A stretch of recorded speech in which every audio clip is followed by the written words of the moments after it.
ये कहानी एक लड़की की है। शादी के बाद लड़की कितने सपने देखती है अपने ससुराल में रहने के, मगर सब अलग ही हो जाता है।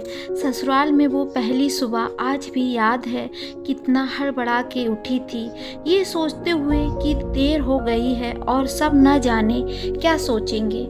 एक रात ही तो नए घर में काटी है और इतना बदलाव, जैसे आकाश में उड़ती चिड़िया को किसी ने सोने के मोतियों का लालच देकर पिंजरे में बंद कर दिया हो। शुरू के कुछ दिन तो यूं ही गुजर गए। हम घूमने बाहर चले गए। जब वापस आए तो सासू माँ की आंखों में खुशी तो थी, लेकिन बस अपने बेटे के लिए ही दिखी मुझे।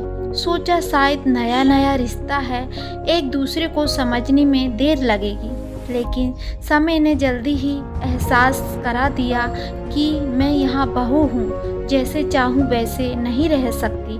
कुछ कायदा करना, धीरे से हंसना, सबके खाने के बाद खाना, ये सब आदतें जैसे अपने आप ही आ गईं। घर में माँ से भी कभी कभी ही बात होती थी। धीरे धीरे पीहर की याद सताने लगी। ससुराल में पूछा तो कहा गया अभी नहीं, कुछ दिन बाद। जिस पति ने कुछ दिन पहले ही मेरे माता पिता से ये कहा था कि पास ही तो है, कभी भी आ जाएंगे, उनके भी सुर बदलते हुए थे। अब धीरे धीरे समय आ रहा था कि शादी कोई खेल नहीं, इसमें सिर्फ घर नहीं बदलता बल्कि आपका पूरा जीवन ही बदल जाता है। आप कभी भी उठ के अपने पीहर नहीं जा सकते। कभी याद आए तो आपके पीहर वाले भी बिना पूछे नहीं आ सकते।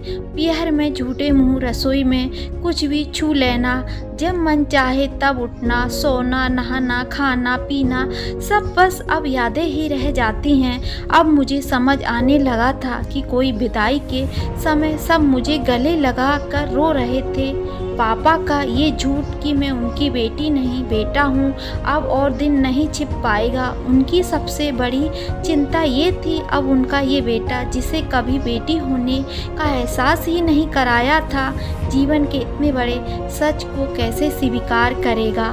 माँ की चिंता थी, उनकी बेटी ने कभी एक गिलास पानी का नहीं उठाया तो इतने बड़े परिवार की जिम्मेदारी कैसे उठाएगी।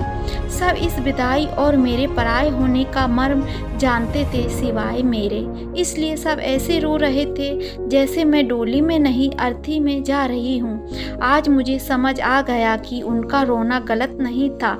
हमारे समाज का नियम ही है, एक बेटी डोली में विदा हुई तो फिर वो बस मेहमान ही होती है। हजारों समस्याएं और परेशानी आने पर भी उसी को हल करना है, हंसते हुए, गम छिपाते हुए। क्या यह तपस्या से कम नहीं है?